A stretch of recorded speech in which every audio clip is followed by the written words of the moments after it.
करुणाकरसूरीन्द्र गुरुवर्यपदाम्बुजां नवनीतनटोत्तंसां गुरुपङ्क्तिश्रियन्नुमः।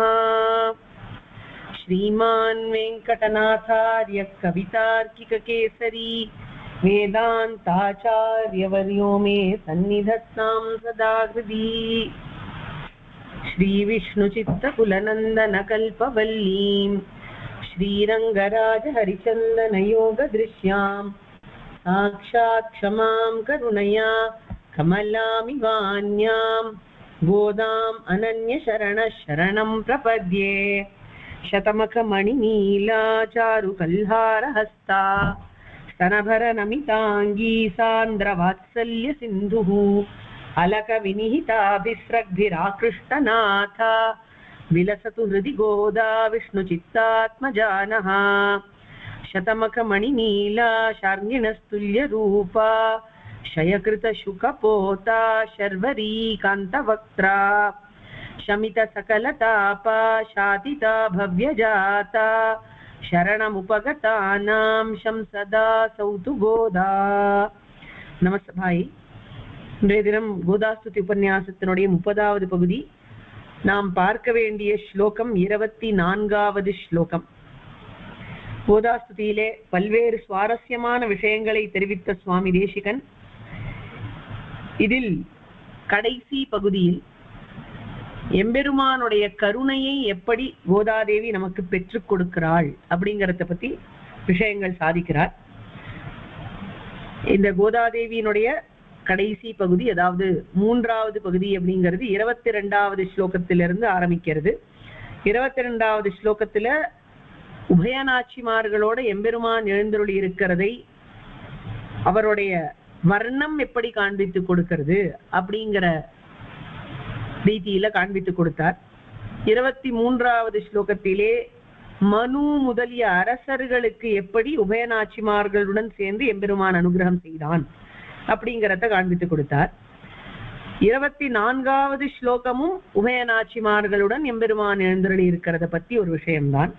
முன்னாடியே சொன்ன மாதிரி 22, 23, 24 இது மூணுமே ஸ்ரீதேவி பூதேவியோட சேர்ந்து எம்பெருமான் இருக்கிறத பத்தினதான விஷயம். ஆனா ஒவ்வொன்றும் ஒரு தலைப்பில் அமைஞ்சிருக்கு. 24வது ஸ்லோகம் அப்படிங்கிறது கோதாஸ்தியிலே மிகவும் முக்கியமான, மிகவும் உயிர்நாடியான ஸ்லோகம்.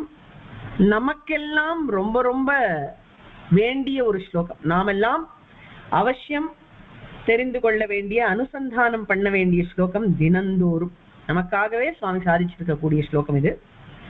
ஆர்த்ரா பராதினி ஜனேப்யபிரக்ஷணார்த்தம் ரங்கேஸ்வரஸ்ய ரமயா விநிவேத்யமானே பார்ஷ்வே பரத்ர பவதி யதி தத்ர நாசீத் பிராயேண தேவி வதனம் பரிவர்த்திதம் ஸ்யாத். ஆச்சரியமான ஸ்லோகம். தேவி அப்படிங்கிற சம்போதன பதத்தோட ஆரம்பிக்கிறார் இந்த ஸ்லோகத்தை. ஸ்யாத் அப்படிங்கிறது கிரியாபதம். ரொம்ப சிம்பிளான ஒரு கிரியாபதம். ஆகும் அப்படின்னு அதுக்கு அர்த்தம். லட்லகார பிரதம புருஷ ஏகவச்சனத்துல இருக்கிற கிரியாபதம். எது ஆகும் அப்படின்னு கேட்டா வதனம் ஸ்யாத் அப்படிங்கிறார். எம்பெருமானுடைய திருமுகமானது ஆகும். எப்படி ஆகும்? கதம் வதனம் ஸ்யாத் அப்படின்னு கேட்டா, பவதி யதி தத்ர ந ஆசீத் தர்ஹி பிராயேண பரிவர்த்திதம் வதனம் ஸ்யாத் அப்படிங்கிறார். எம்பெருமானுடைய திருமுகமானது பரிவர்த்திதம், திரும்பியதாக இருக்கும். பிராயேண பரிவர்த்திதம், பெரும்பாலும் திரும்பியதாக இருக்கும். எம்பெருமான் நேரடியா நமக்கு சேவை சாதிக்கிறாரே, அந்த மாதிரி இல்லாமல் எம்பெருமானுடைய திருமுகமானது வேறு ஒரு பக்கம் திரும்பி இருக்கும். எப்போ அப்படின்னு கேட்டா, பவதி யதி தத்ர ந ஆசீத் தர்ஹி. கோதாதேவியே, ஹே தேவி கோதாதேவி, பவதி தேவரீர், யதி ஒரு கால், தத்ர ந ஆசீத் அவ்விடத்தில் இல்லாவிடில் அப்படின்னு அர்த்தம். தர்ஹி அப்பொழுது எம்பெருமானுடைய திருமுகமானது திரும்பி இருக்கும் அப்படிங்கிறார். பக்கத்துல கோதாதேவி எழுந்தருளி இல்லை என்றால் எம்பெருமானுடைய திருமுகமானது நம்மை பார்க்காமல் வேறு பக்கம் திரும்பி இருக்கும் அப்படிங்கிறது பொருள். பவதி யதி தத்ர ந ஆசீத் தர்ஹி பிராயேண பரிவர்த்திதம் வதனம் ஸ்யாத். சரி, ஏன் இப்படி ஆகும் அப்படின்னு கேட்டா அதுக்கான விஷயங்களை சொல்றார். சரி, இவருடைய திருமுகமானது திரும்பி இருக்கும் அப்படின்னு சொல்றோமே, தேவரீர் இல்லைன்னா திரும்பி இருக்கும்னு சொல்றோமே, தேவரீர் எங்க இருக்கிறீர் அப்படின்னு ஒரு கேள்வி வரும் இல்லையா? கோதாதேவியை பார்த்து சொல்ற ஸ்லோகத்தினால பவதின்னு அவரை அட்ரஸ் பண்றார் கோதாதேவிய. அப்போ அந்த கோதாதேவி எங்க இருக்கா? நீ எங்க இருக்க கோதாதேவியே? குத்ர அஸ்தி பவதி அப்படின்னு கேட்டா, ரங்கேஸ்வரஸ்ய தத்ர பரத்ர பார்ஷ்வே பவதி. திருவரங்கநகர அப்பனுடைய பக்கலிலே, அங்கே பக்கத்திலேயே நீ இருக்க கோதாதேவியே. அப்படி நீ இல்லை எனில் எம்பெருமானுடைய திருமுகமானது திரும்பி இருக்கும் அப்படிங்கிறார். சரி, இந்த எம்பெருமான் எப்பேற்பட்டவர்?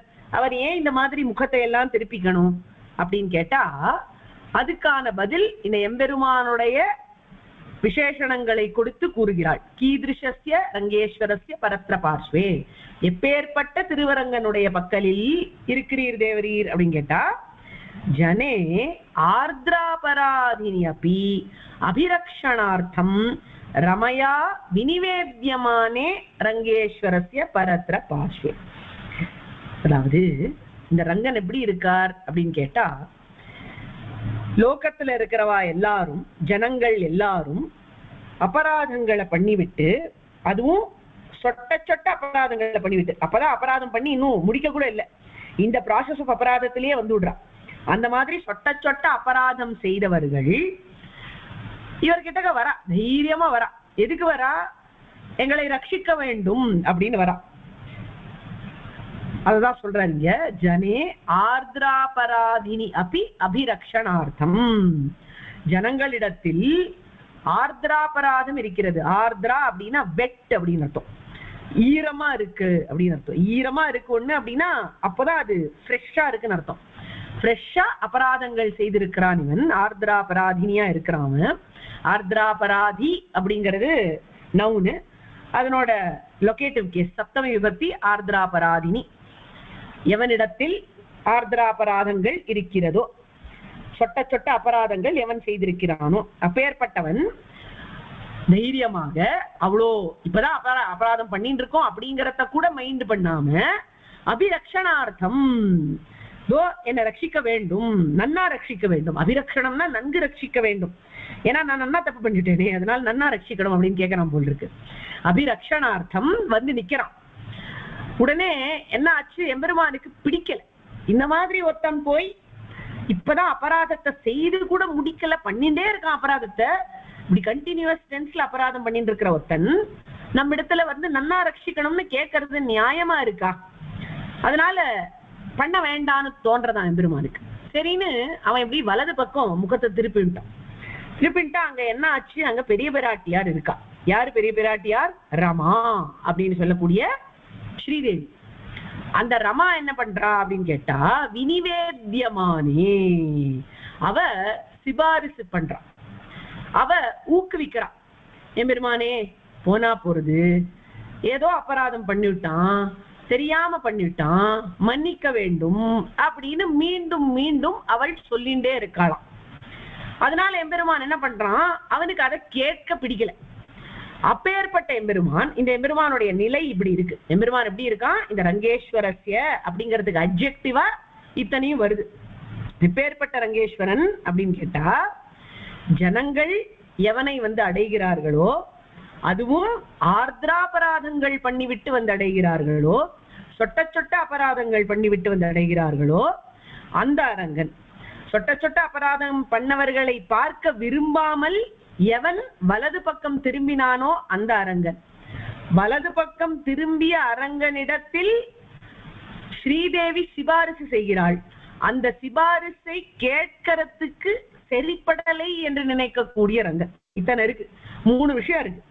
ஜனங்கள் வந்து அடையறா, இவனை அபிரக்ஷணம் பண்ணணும்னு கேட்டுக்கிறா, அபராதங்கள் பண்ணிட்டு வந்து அடையறா, அபிரக்ஷணம் பண்ணணும்னு கேட்டுக்கிறா. அதனால எம்பெருமான் திருமுகத்தை திருப்பிட்டான். திருமுகத்தை திருப்பிண்ட இடத்துல ஸ்ரீதேவி வந்து சிபாரிசு பண்றா. அவளோட சிபாரிசு சரிப்படாமல் இருக்கான். அப்பேற்பட்ட ரங்கன் என்ன பண்றான் அப்படின்னு கேட்டா, பரத்ர பார்ஷ்வே, இந்த பக்கம் திரும்பலாம், இவளோட சிபாரிசு தொல்லை தாங்கல, அதனால இதை கேட்க வேண்டாம் அப்படின்ட்டு முகத்தை இப்படி திருப்பி வச்சுட்டான். எந்த பக்கம்? இடது பக்கம் திரும்பிண்டான். இடது பக்கம் திரும்பிண்டா அங்கதான் பூமி தேவி இருக்கா. பூமி தேவியினுடைய அவதாரம் தான் ஆண்டாள். அந்த ஆண்டாள் அந்த இடத்துல என்ன பண்றா அப்படின்னு கேட்டா, அவளும் அதேதான் பண்றா. அவளும் அதேதான் பண்றா அப்படிங்கிறத காட்டிலும் இன்னும் ஒரு படி மேல போய், இந்த அபராதங்களை எல்லாம் அபராதங்கள்னு ஏன் கருத வேண்டும்? அபராதம் செய்வது அவனுக்கு இயல்பல்லவா? அபராதம் பண்ணிவிட்டா மன்னிச்சுடுங்கோன்னு ஸ்ரீதேவி கேட்டா, மன்னிக்கிறதெல்லாம் வேண்டாம், அபராதமாவே எதுக்கு கருதணும்? அபராதம் பண்றது ஒரு சுபாவம், இது எக்ஸ்பெக்டட் தானே, இதுக்காக இத்தனை வருத்தப்படணும், இத்தனை கோச்சிக்கணும், மூஞ்சியை திருப்பிக்கணும், இதெல்லாம் நியாயம் இல்லை அப்படின்னு அவளும் இதே விஷயத்த சொல்றதுனால எம்பெருமான் வேறு வழி இல்லாமல் வலது பக்கமும் பார்க்க முடியாமல் இடது பக்கமும் பார்க்க முடியாமல் நேரே பார்க்க வேண்டிய கட்டாயத்திலே இருக்கிறான். நேர இருக்கிறது யாரு? இந்த ஆர்திராபராதியான ஜனம், நம்மை போன்ற சொட்ட சொட்ட அபராதங்கள் செய்யக்கூடிய ஜீவாத்மாக்கள். அந்த ஜீவாத்மாவை பார்க்க வேண்டிய கட்டாயத்தை தேவரீர் ஏற்படுத்துகிறீர் ஹே கோதாதேவியே அப்படின்னு சுவாமி தேசிகன் சொல்றார் இந்த ஸ்லோகத்துல. ஒரு கால் இந்த இடது பக்கத்துல கோதாதேவி, அதாவது பூதேவி இல்லாமல் போய்விட்டாளாகில், ஒரு கால் எம்பெருமான் இடவந்தை பிரானை போல எப்பொழுதும் இடது பக்கமே திருமுகத்தை திருப்பி வைத்துக் கொண்டிருப்பான் போலும். ஆனால் அந்த இடவந்தை பிரானும் பூமி தேவியை பார்க்கத்தான் அங்கே திருப்பி இருக்கிறான்ங்கிறது அவ்விடத்துல விஷயம். சாதாரணமாக உபயநாச்சிமார் கோவில்ல இல்லை எனில் என்ன ஆகும்? நமக்கெல்லாம் எம்பெருமான் முகம் கொடுத்து பேச மாட்டான். முகம் கொடுத்து பேசவில்லை ஆகில் அனுகிரகத்தை செய்ய மாட்டான். நமக்கெல்லாம் அவனுடைய அபயம் கிடைக்காது அப்படிங்கறத ஊர்ஜிதப்படுத்தி தெரிவிக்கிறார் சுவாமி தேசிகன். அதனாலதான் சரணாகதி பண்ணும்போது உபயநாச்சிமாரோட சேர்ந்து இருக்கிற எம்பெருமானிடத்தில் சரணாகதி பண்ணுவது வழக்காக வைத்துக் கொண்டிருக்கிறார்கள் பெரியோர்கள். தனிக்கோயில் நாச்சியார் இடத்துல போய் சரணாகதி பண்றது இல்லை. புருஷகார பூத்தையா இருப்போ, ஆனா அந்த புருஷகாரம் செய்த பொழுதிலும் எம்பெருமான் வேற ஒரு ஆப்ஷனுக்கு போறதுக்கு வாய்ப்பு இருக்கு போல் இருக்கு. இந்த பூமி தேவி பக்கத்துல இருந்துட்டு கோதாதேவியாக வந்து அவனிடத்துல இதே விஷயத்த மறுபடியும் ஊர்ஜிதப்படுத்தி சொல்லாவிடில் நமக்கு ஏது போக்கிடம்? ஒரு கால் எம்பெருமான் நம்மளை நிகிரகம் செய்தாலும் செய்து விடுவானோ அப்படின்னு சமத்காரமாக சாதிக்கிறார் சுவாமி தேசிகன். பெரிய பிராட்டியாருடைய புருஷகாரத்துவத்தினால நிச்சயமா நமக்கு எம்பெருமானுடைய அனுகிரகம் கிடைக்கும். இந்த இடத்துல பெரிய பிராட்டியாரை குறைச்சி பேசுவது அப்படிங்கிறது விஷயம் அல்ல. பெரிய பிராட்டியாரோட வழியிலே சென்று பூமி பிராட்டியாரும் எப்படி அதே விஷயத்தை செய்தால், அப்படி இருவரும் செய்தனால் எம்பெருமானுக்கு இன்னும் கட்டாயம் ஏற்பட்டு விட்டது இந்த ஜீவாத்மாவை காப்பாற்றுவதற்கு அப்படிங்கிறதுதான் விஷயம். அதனால ஆச்சாரியர்களுடைய திருவுள்ளத்தை சரியான ரீதியில புரிஞ்சுக்க வேண்டியது முக்கியம். இந்த ஸ்லோகத்தினுடைய வேர்ட் பை வேர்ட் மீனிங்க பார்த்தோமானா, தேவி ஹே கோதா பிராட்டியே ஜனே ஆர்திர அபராதினி அபி, சேத்தனர்கள் கூட்டம் குற்றம் செய்து ஈர கையை வைத்தவர்களாக இருந்த பொழுதிலும் அபிரக்ஷணார்த்தம் நன்கு காப்பாற்றுவதற்காக, காப்பாற்றப்படுவதற்காக ரமயா ரங்கேஸ்வரஸ்ய வினிவேத்தியமானே, பெரிய பிராட்டியாரால் திருவரங்க நகரப்பனுக்கு விண்ணப்பம் செய்ய பெற்ற பொழுது அங்கு தத்ர பரத்ர பார்ஷ்வே, மற்றொரு பக்கத்தில் பவதி யதின ஆசீத், தேவரீர் இல்லாவிடில் வதனம் பிராயேண பரிவர்த்திதம் சியாத், அந்த எம்பெருமானுடைய திருமுகமானது பெரும்பாலும் திருப்பியதாகவே இருந்திருக்கும். அன்வயத்தை பார்த்தோமானா, தேவி ஜனே ஆர்திர அபராதினி, ஆர்திர வரணும், ஆர்திர அபராதினி அப்படி அபிரக்ஷணார்த்தம் ரமயா ரங்கேஸ்வரஸ்ய வினிவேத்தியமானே தத்ர பரத்ர பார்ஷ்வே பவதி யதி ந ஆசீத் வதனம் பிராயேண பரிவர்த்திதம் சியாத், தஸ்ய வதனம், அவனுடைய வதனம் அப்படிங்கிறது தெரியுது. ஹே தேவியே, ஜனங்கள் ஜீவாத்மாக்கள் சொட்ட சொட்ட அபராதம் செய்து தங்களை நன்கு ரட்சிக்க வேண்டும் என்று கூறிய பொழுது பெரிய பிராட்டியாரால் சிபாரிசு செய்யப்பட்ட தேவரீர் இல்ல, சிபாரிசு செய்யப்பட்ட அரங்கன், அவர் பக்கலிலே இருக்கக்கூடிய தேவரீர், அந்த தேவரீர் அவ்விடத்தில் இல்லை எனில் எம்பெருமானுடைய திருமுகமானது எப்பொழுதும் திரும்பியதாகவே இருக்கும் அப்படிங்கிறது பொருள். இப்போ இந்த ஸ்லோகத்தினுடைய ஹைலைட்ஸை பார்த்தோம் அப்படின்னா ஆர்திராபராதினி ஜனேபி அபிரக்ஷணார்த்தம் அதை எடுத்துக்கணும். ஆர்திராபராதங்கள் செய்யக்கூடியவர்களை எப்படி எம்பெருமானும் பிராட்டியும் ரட்சித்தார்கள் அப்படிங்கிற கதைகள் நிறைய உண்டு. இந்த ஸ்லோகத்துக்குனே ஏற்பட்ட கதை காக்காசுர விற்த்தாந்தம். ஏன்னா காக்காசுர விற்த்தாந்தத்துல லிட்ரலா சொட்ட சொட்ட அபராதத்தை செய்தான் அந்த காக்காசுரன்.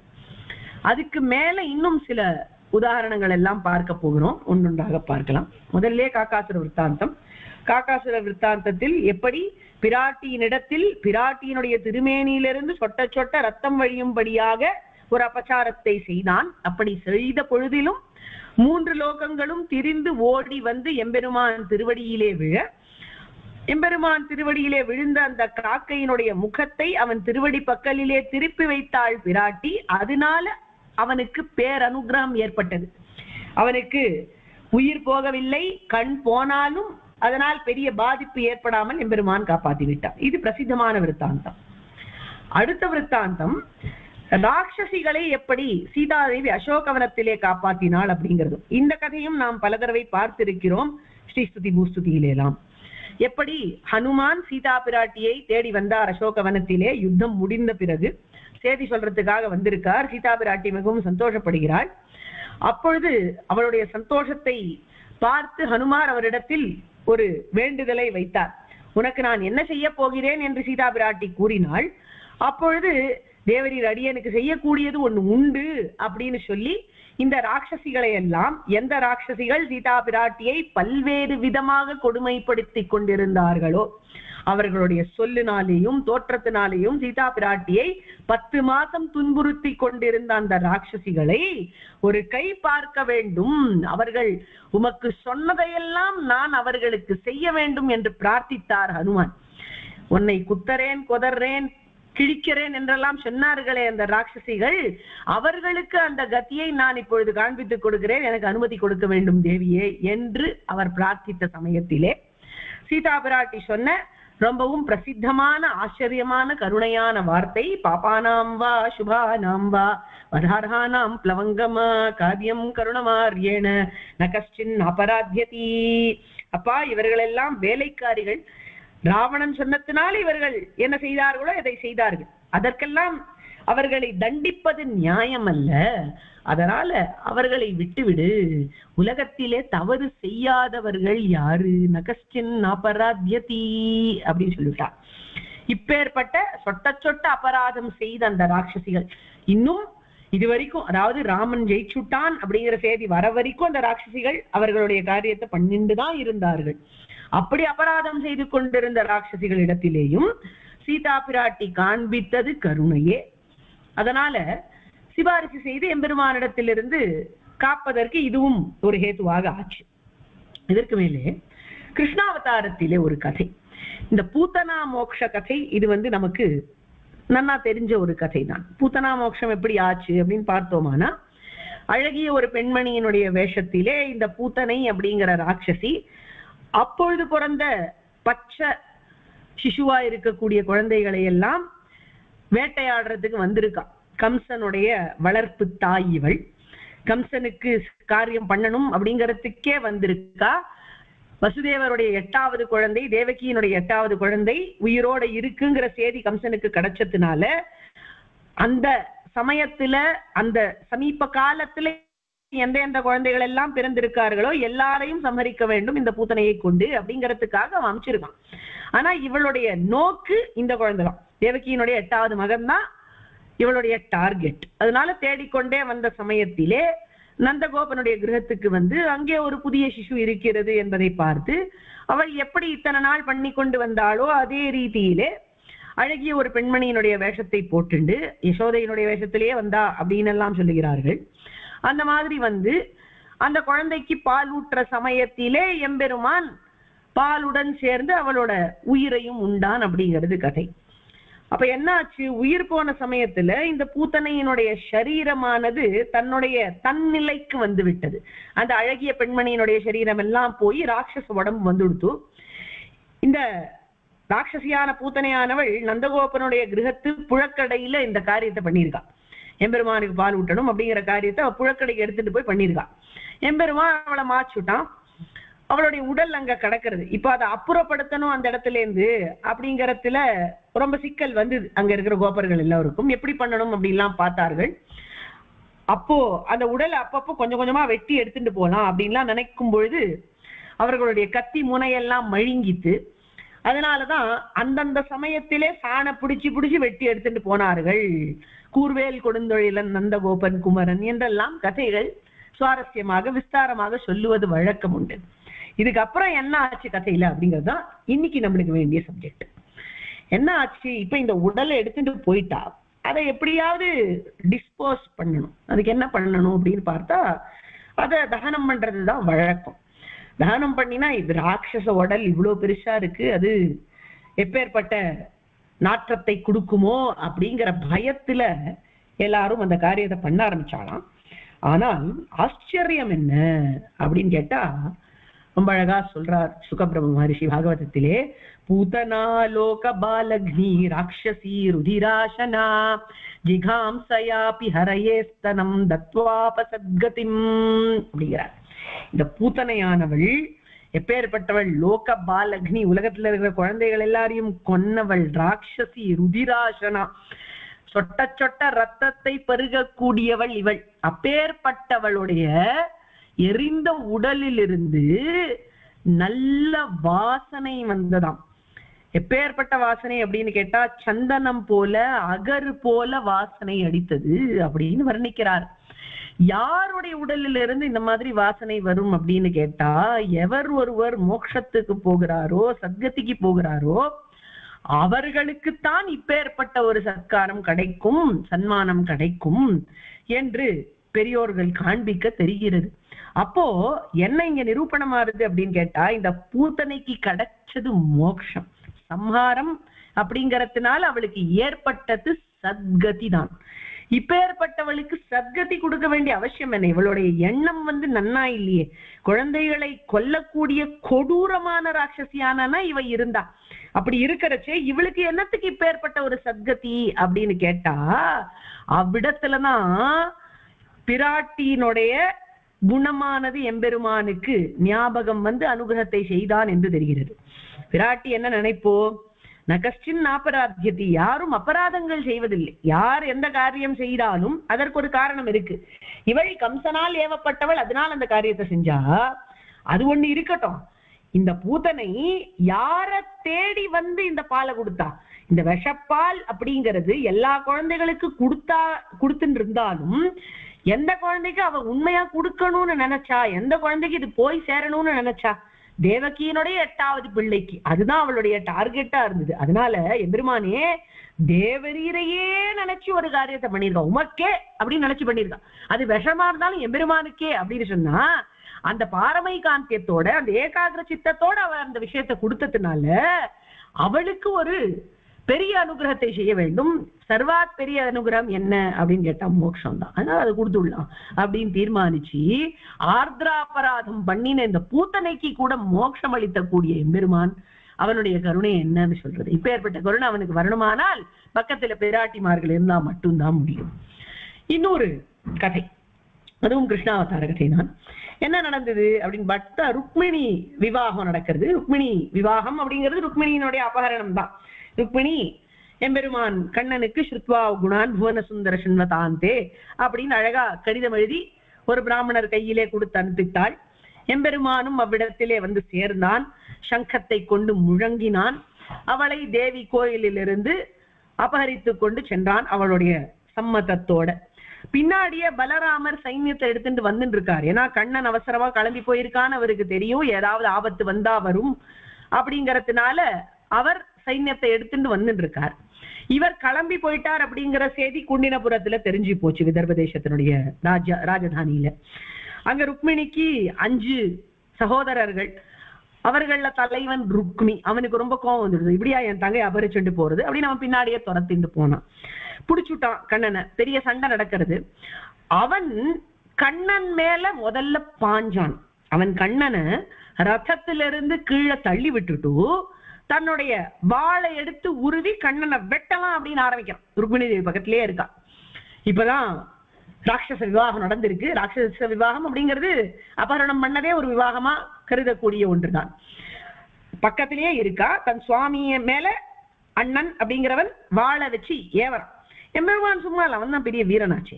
உடனே எப்படி மாத்தி கவுத்து போட்டு ருக்மியினுடைய மார்பு கிட்டக்க, அதாவது தாடைக்கு கீழே அவன் அந்த வாளை எடுத்து வீசினான். வீசல, வாளை எடுத்து வச்சான். வீசணும் அப்படிங்கிற எண்ணத்தோட அந்த இடத்துல வைக்கிறான். அப்போ ருக்மிணி தேவி என்ன சொன்னா அப்படின்னு பார்க்கணும். யோகேஸ்வர அப்ரமேயாத்மன் தேவதேவ ஜகத்பதே ஹந்தும் ந அர்ஹசி கல்யாண பிராதாரம் மே மகாபுஜ அப்படிங்கிறான். ஹே யோகேஸ்வரா, ஹே அப்ரமேயா, எல்லாருக்கும் ஆத்மாவாய் பரமாத்மாவாய் இருக்கக்கூடியவனே, தேவதேவா ஜெகத்பதே ஹந்தும் ந அர்ஹசி, இப்பேற்பட்ட என்னுடைய தம்பியை நீர் கொல்லக்கூடாது. எந்த சமயத்துல சொல்றாத்த, கொஞ்ச நாள் முன்னாடி ஒரு 2 செகண்ட் முன்னாடி விட்டுருந்தா அவனே கொண்டு இருக்கலாம் கண்ணனையே. அந்த மாதிரி ஒரு நிலைமையில இருக்கிறச்சே கூட அதுக்கப்புறம் அவனுக்கு ஏற்பட்ட அந்த கத்தியில காப்பாத்தணும்னு மட்டும்தான் பிராட்டிக்கு தோன்றது. ஞாபகப்படுத்துறா கண்ணனுக்கு பல விஷயங்களை. என்ன சொல்றா, அப்பா நீ யாருன்னு ஞாபகம் வச்சுக்கணும், யோகேஸ்வரன் நீ, எல்லாரும் உனக்கு சுகிருத்துன்னு ஞாபகம் வச்சுக்கணும், அப்ரமேயன் நீ, எல்லாருக்கும் பரமாத்மா நீ, எல்லாரும் உனக்கு சரீரம்னு ஞாபகம் வச்சுக்கணும், தேவதேவன் நீ, எல்லாருக்கும் தலைவன் நீ, ஜெகத்பதி நீ, அதனால எல்லாரும் உனக்கு அதீனம்னு ஞாபகம் வச்சுக்கணும், கருணை காண்பிக்க வேண்டியது உன்னுடைய சுபாவமா இருக்க வேண்டாமா அப்படிங்கறதுக்காக இத்தனை சம்போதனங்கள் போட்டு இந்த ஸ்லோகத்தை சொல்றான். அதனால ஞாபகப்படுத்தப்பட்டு எம்பெருமான் சரி போனா போறது அப்படின்னு உயிரோடு விட்டுட்டான். அவனுடைய தலையெல்லாம் மொட்டடிச்சா அது வேற கதை. ஆனா உயிரை பிழைப்பிச்சு விட்டான் கண்ணன். இந்த மாதிரி எல்லாம் சொட்ட சொட்ட அபராதம் செய்தவர்களை பிராட்டியும் எம்பெருமானும் எப்படி காப்பாத்தினார்கள் அப்படிங்கிற கதைகள் பல உண்டு. இதுல இன்னொரு சுவாரஸ்யமான விஷயம் என்ன அப்படின்னு பார்த்தோம்னா, இந்த ராவணன் அப்படின்னு ஒரு பையன் இருந்தான். அந்த ராவணன்கிறவனுக்கு எப்பேற்பட்ட வாய்ப்புகளை எல்லாம் கொடுத்தார்கள் பிராட்டியும் எம்பெருமானும் அப்படிங்கிறத பாருங்க. ராவணன் கடைசியில மாய்க்கப்பட்டான்ங்கிறது வேற விஷயம். அப்படியே மாய்த்தாலும் சத்கதிக்கு தான் போனான் பூத்தனைய போல, அதுவும் வேறு விஷயம். ஆனால் ராவணனுக்கு ஒரு நன்மை ஏற்படணும், அவனுக்கு புத்தி தெளிய வேண்டும், அவன் எம்பெருமானிடத்தில் போய் சேர வேண்டும் அப்படிங்கிறதுக்காக சீதாதேவி எந்த சமயத்துல அவனுக்கு அட்வைஸ் பண்ணா அப்படிங்கிறது தான் முக்கியம். அசோகவனத்துல வந்து அவளை துன்புறுத்தின் இருந்தான் ராவணன். என்னெல்லாம் சொல்லிட்டு இருந்தான், என்னென்னமோ சொன்னான். எனக்கு நீ வைசியானா நான் உனக்கு இதை தருவேன் அதை தருவேன் அப்படின்னு எல்லாம் சொன்ன. கேட்க முடியாத வார்த்தைகள் எல்லாம் பேசினான் அவளை பார்த்து. ஆனாலும் பொறுமையா சீதா பிராட்டி கொடுத்த அட்வைஸ் என்ன, தேன மைத்ரி பவது தே யதி ஜீவிதும் இச்சசி அப்படிங்கிறா. அதுக்கு முன்னாடி சொன்னா, வீத சர்வதர்மஜ்ஞா சரணாகத வத்சலஹா தேன மைத்ரி பவது தே அப்படிங்கிற. எம்பெருமான் ராமன் சரணாகத வத்சலன் பா, அவர்கிட்டக்க நீ மைத்ரி வச்சுக்கோ, அவர் ஃப்ரெண்டா வச்சுக்கோன்னு சொல்றா. நீ சரணாகதி பண்ணிட்டா பழைச்சு போயிடுவே, அதுதான் உண்மையான நோக்கு. அதனாலதான் சரணாகத வத்சலன் அப்படிங்கிற பதத்தை போட்டு சொல்றா. அவன் எவ்வளோ இவளை பாடுபடுத்தினாலும் அவனுக்கு எது நன்மையோ அதை எடுத்து சொல்லணும் அப்படின்னு தான் பிராட்டிக்கு தோன்றது. ஆர்திராபராதியா ராவணன் வந்த பொழுதிலும் அவனுக்கும் நல்ல புத்தியே புக வைக்க பார்த்தாள் பிராட்டி. அவனுக்கு ஏறலங்கிறது வேற விஷயம். அதே போலதான் எம்பெருமானும் இந்த பிராட்டியினுடைய கணவன் அவன் அப்படிங்கறத அப்பப்போ நிரூபிக்க வேண்டுமே. அதனாலதான் அந்த முதல் ராமராவண யுத்தத்தின் பொழுது என்ன சொன்னான் அவன், கச்சானுஜானாமி ரணார்த்திதஸ்துவம் பிரவிஷ்ய ராத்திரம் ச ராஜலங்காம் ஆஸ்வாச நித்யாஹி ரதீச்சதன்வி ரக்ஷாமி தே ரதஸ்தஹா அப்படின்னு, நாளைய தினம் உன்னை நான் ரதஸ்தனாக பார்க்க வேண்டும், இன்னைக்கு நான் உனக்கு அனுமதி கொடுக்கிறேன், இன்று போய் நாளை வா அப்படின்னு சொன்னான். கொடுக்க வேண்டிய அவசியம் இல்லை, ஒரே பானம் போட்டிருந்தா அன்னைக்கே கதை முடிஞ்சிருக்கும். ஆனால் அவனுக்கும் ஒரு வாய்ப்பு கொடுக்க வேண்டும். எப்பேற்பட்டவன் இவன், ஆர்திராபராதம் செய்திருக்கிறான். இந்த ராமராவண யுத்தம் எப்ப நடந்தது, முதல் ராமராவண யுத்தம் அப்படின்னு கேட்டா, ராவணனானவன் ஹனுமாரை எப்பொழுது தாக்கினானோ அப்பொழுதுதான் எம்பெருமானுக்கு பரம கோபம் வந்து ராவணனை தாக்கி கிரீடத்தை கழட்டி அவனை நிராயுத பாணியாக ஆக்கினார். அந்த சமயத்துல பாகவத பச்சாரம் இவ்வளவு பட்டிருக்கான் அவன், அதையும் பொறுக்க மாட்டார் எம்பெருமான். அப்படி இருந்த பொழுதிலும் சரி போ ஒரு வாய்ப்பு உனக்கு கொடுக்கிறேன் அப்படின்னு அப்பொழுதும் கொடுக்க வேண்டும் அப்படின்னு ஆர்திராபராதம் பண்ணின அவனிடத்திலேயும் ஒரு வாய்ப்பை கொடுத்து அனுகிரகம் செய்ய இருந்தார் எம்பெருமான். காரணம் என்ன அப்படின்னு சீதா பிராட்டினுடைய நாயக்கன் அவர் அப்படிங்கிறது தான். இந்த மாதிரி ஆர்திராபராதங்கள் அன்னைக்கு இருந்த காக்காசுரனோ ராட்சசிகளோ பூதனையோ ருக்மியோ ராவணனோ மட்டும்தான் பண்ணா அப்படிங்கிறது இல்ல. இன்னைக்கும் நாம் செய்யக்கூடிய ஆர்திராபராதங்கள் பல உண்டு. ஆர்திராபராதினி அப்படின்னு சொல்லும்பொழுது ஆர்திராபராதேனின்னு வந்திருக்குன்னு நினைக்கிறேன். எல்லா ஸ்லைட்லையும் ஆர்திராபராதினின்னு இருக்கணும். ஸோ ஆர்திராபராதினி அப்படிங்கிற பதத்துக்கு இன்னைக்கும் இதுக்கு ரெலவெண்டா அர்த்தங்கள் சொல்ல முடியும். சொட்ட சொட்ட அபராதம் பண்ணிட்டு போய் பெருமாளை சேவிக்கிறோம்னா எங்கன்னு கேட்டா, நம்ம கோவிலுக்கு போகும் பொழுது பலவித அபச்சாரங்களை பட்டுக்கொண்டே போறோம். போயிட்டு பெருமாள் முன்னாடி கை கூப்பிச்சுட்டு நிக்கிறோம். அப்ப நம்ம ஆர்திராபராதியாத்தான் நிக்கிறோம் எம்பெருமானுக்கு முன்னாடி. அதனால கோவில்ல என்னென்ன அபச்சாரங்கள் நாம் படக்கூடாது அப்படிங்கிறத இந்த சந்தர்ப்பத்துல பார்க்கலாம். பூஸ்துதிய பார்க்கும் பொழுது பகவத அபச்சாரங்கள் என்ன, பாகவத அபச்சாரங்கள் என்ன, அசஹ்யாபச்சாரங்கள் என்ன அப்படிங்கிறத பார்த்திருக்கோம். இன்னைக்கு கோயில்ல பிரத்யேகமா நாம் படக்கூடிய அபச்சாரங்கள் என்ன அப்படிங்கிறத பார்த்து அதை தவிர்க்க வேண்டும் அப்படிங்கிறத புரிஞ்சுப்போம். 32 அபச்சாரங்கள் கோயில்களிலே தவிர்க்க வேண்டும். முதல்ல கோவிலில் வீண் வம்பு பேசக்கூடாது, அழக்கூடாது, ஆர்ப்பாட்டம் பண்ணக்கூடாது, சண்டை போடக்கூடாது. அதுக்கப்புறம் அனுகிரகமோ நிகிரகமோ பண்ணக்கூடாது. நம்ம பெரிய ஆள் அப்படின்னு நினைச்சுட்டு பெரிய ஆசீர்வாதம் பண்றது, இல்ல யாரையாவது நிகிரகம் பண்றது, அதெல்லாம் பண்ணக்கூடாது. பெண்களிடத்தில் வேற மாதிரி எண்ணத்தோட பேசக்கூடாது. அப்புறம் மோசமான வார்த்தைகளை எல்லாம் பேசக்கூடாது. கோவில்ல இருக்கச்சே சபியமான வார்த்தைகளை தான் பேசணும். எப்பவுமே சபியமான வார்த்தைகளை பேசணும். முக்கியமா கோவில்ல இருக்கச்சே அப்படிதான் பேசணும். அதே மாதிரி அபாய வாயுவை வெளியே ஏத்தக்கூடாது. அதுக்கப்புறம் கம்பளி போத்திண்டு கோவிலுக்குள்ள போகக்கூடாது. அதாவது மேல கம்பளி அப்படிங்கிற மாதிரி வஸ்திரம் எல்லாம் போட்டுட்டு போகக்கூடாது. அப்புறம் மத்தவாளை புகழ்ந்து பேசுறது கோயில்ல கூடாது. எம்பெருமான ஆச்சாரியால தான் புகழணும் அந்த இடத்துல. அதே மாதிரி மத்தவாளை இகழவும் கூடாது. அதுக்கப்புறம் உபச்சாரங்கள் எம்பெருமானுக்கு அவசியம் செய்யணும். நம்மளால முடிஞ்ச உபச்சாரங்களை எம்பெருமானுக்கு செய்யணும். நிறைய சக்தி இருக்கு, ஆனா குறைவா கருமையான மனப்பான்மையோட எம்பெருமான் கிட்ட உபச்சாரங்கள் பண்றதுங்கிறதும் சரி கிடையாது. அதே மாதிரி நிவேதனம் செய்யாமல் உண்ணுதல், அதாவது நாமளே வேற ஏதாவது ஆகாரம் எடுத்துட்டு போய் அங்க சாப்பிடுறது, அதெல்லாம் பண்ணக்கூடாது. அதுக்கப்புறம் ஏதாவது நம்மளுக்கு இப்போ கிடைக்கிறது ஒரு வாய்ப்பு இருக்கு நிவேதனம் பண்றதுக்கு எம்பெருமானுக்கு, ஆனா நம்ம பண்ணாம இருக்கோம் அப்படின்னா அதுவும் அபச்சாரமாக ஆகும். அதுக்கப்புறம் கோவிலுக்குள்ள வண்டியில போகக்கூடாது. இப்போ நிறைய ரொம்ப பெரிய கோயில்கள்லாம் இருக்கு அப்படின்னா வண்டியெல்லாம் இருக்கு.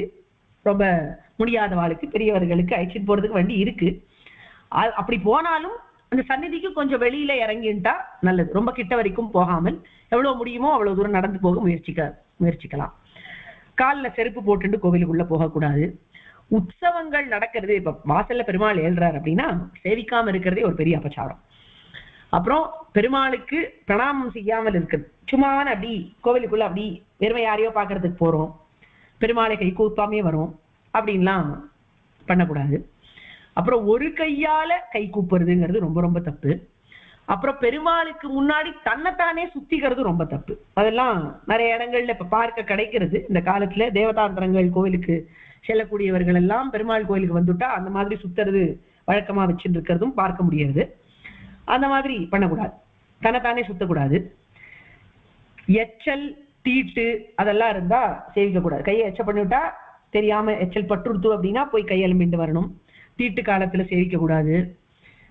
பெருமாள் சந்நிதி எதிர கால் நீட்டக்கூடாது, படுத்துக்க கூடாது, கோயிலுக்குள்ள தூங்கக்கூடாது.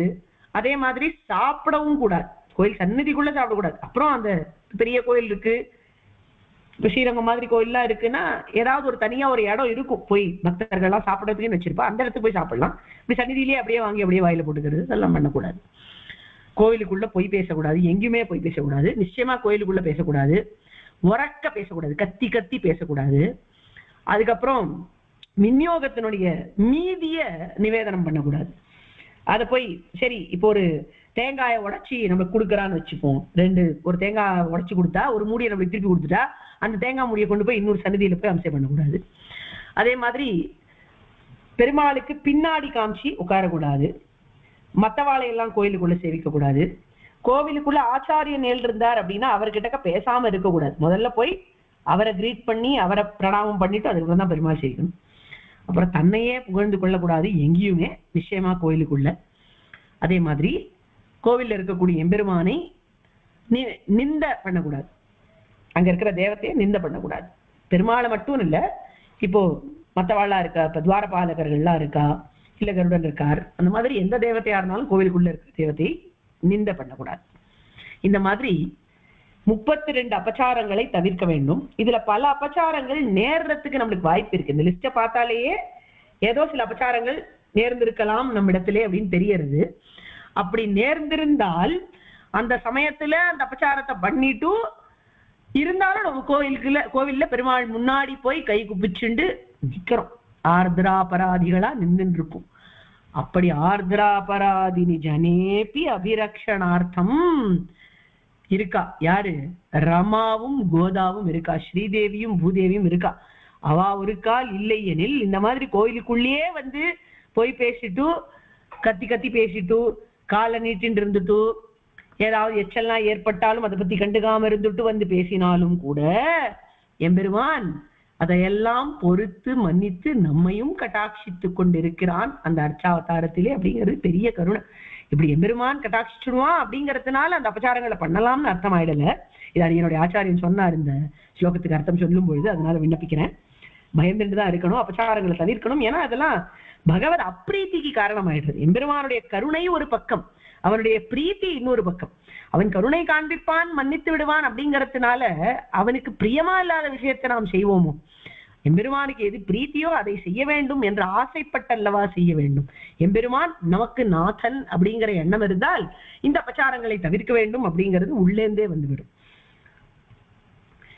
இதற்கு மேலே இந்த எம்பெருமான் ஸ்ரீதேவி பூதேவியுடன் சேவை சாதிப்பது கருணையும் பொறுமையும் அவனுக்கு இருக்கிறது என்பதை காண்பிக்கிறது. புருஷகார பாவத்தை சொல்லக்கூடிய ஸ்லோகமாய் இது அமைகிறது. இப்போ ஒரு முக்கியமான விஷயம், இதுல வந்து பெரிய பிராட்டியார் பூமி பிராட்டியார் 2 பேரை பத்தி நமதான விஷயமும் இருக்கு. ஆனா இந்த விஷயத்த ஸ்ரீஸ்துதி பூஸ்துதி 2த்திலயும் சொல்லாமல் கோதாஸ்துதியில அதே சொல்றார் சுவாமி தேசிகன் அப்படின்னு பார்த்தா இந்த ஸ்லோகத்திலேயே அதுக்கான பதில் இருக்கிறது. ஸ்ரீஸ்துதியில ஸ்ரீதேவி அப்படிங்கிறவள் சொல்ற விஷயத்த எம்பெருமான் ஏற்கணும் அப்படின்னு கூட நினைக்க மாட்டேங்கிறானா. திருப்பி திருப்பி இதையே சொல்ற, எத்தனை பேர் எத்தனை தடவை வந்தாலும் இதையே நீ சொல்றியே, எதுக்காக நான் இத ஒத்துக்க வேண்டும் அப்படின்னு எம்பெருமான் நினைக்கிறான். அடுத்தது பூதேவி என்ன பண்றா? பூதேவி சொல்றா, இந்த மாதிரி அவன் பண்ணினா அபராதம் என்பதையே நீர் கருத வேண்டாமே, அபராதம் செய்வது அப்படிங்கிறது இயல்புதானே அப்படின்னு சொல்றா. அப்ப அதை கேட்டு முன்னாடி ஏற்கனவே கொஞ்சம் அம்மி நகர்ந்திருக்கு, அதனால இன்னொரு அடி அடிச்ச உடனே கொஞ்சம் நகர்றது இருந்தாலும் ஒரு தயக்கம் இருக்கிறது. அப்போதான் இந்த பூதேவி பார்க்கிறா, இந்த மாதிரி எம்பெருமான் தயங்கறானே, நாம பேசாம ஒரு கேஸ் ஸ்டடி பண்ணி கொடுத்துடலாம். நாமே இவ்வுலகத்துல போய் எப்படி எம்பெருமானை வழி நடப்பது அப்படிங்கிறத ஜனங்களுக்கு காண்பித்து கொடுத்து வரலாம்.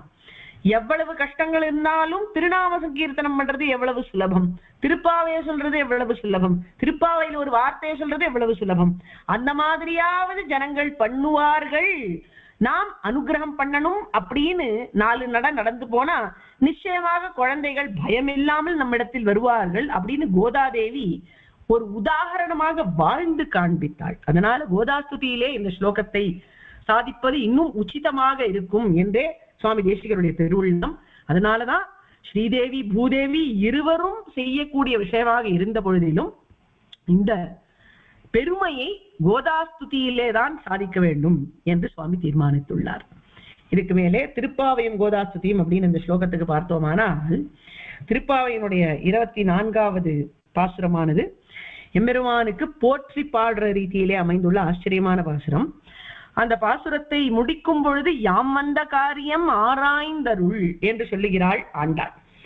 இப்போ ஆராய்ந்தருள் என்றால் என்ன அர்த்தம் அப்படின்னு கேட்டா, எதுக்காக நாங்க வந்திருக்கோம், இந்த பிறவிய ஒருவன் எதுக்காக எடுக்கிறான் அப்படிங்கறத கொஞ்சம் நினைச்சு பார்க்க வேண்டும் எம்பெருமானே அப்படின்னு அவள் நினைவூட்டுகிறாள்.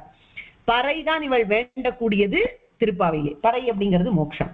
இந்த இடத்துல என்ன கேட்டிருக்கா, இந்த இடத்துல இந்த ஆர்திராபராதியா வந்திருக்கிறவனுக்கு அபிரக்ஷணம் வேண்டும். அபிரக்ஷணம் என்றால் நல்ல ரக்ஷணம், அதுவே ரக்ஷணத்தினுடைய எல்லை நிலமான மோட்சம் அப்படிங்கிறது. அதனால இந்த யாம் வந்த காரியம் ஆராய்ந்தருள் அப்படின்னு சொல்றாளே, இதை எந்த எம்பெருமான பார்த்து சொல்றா?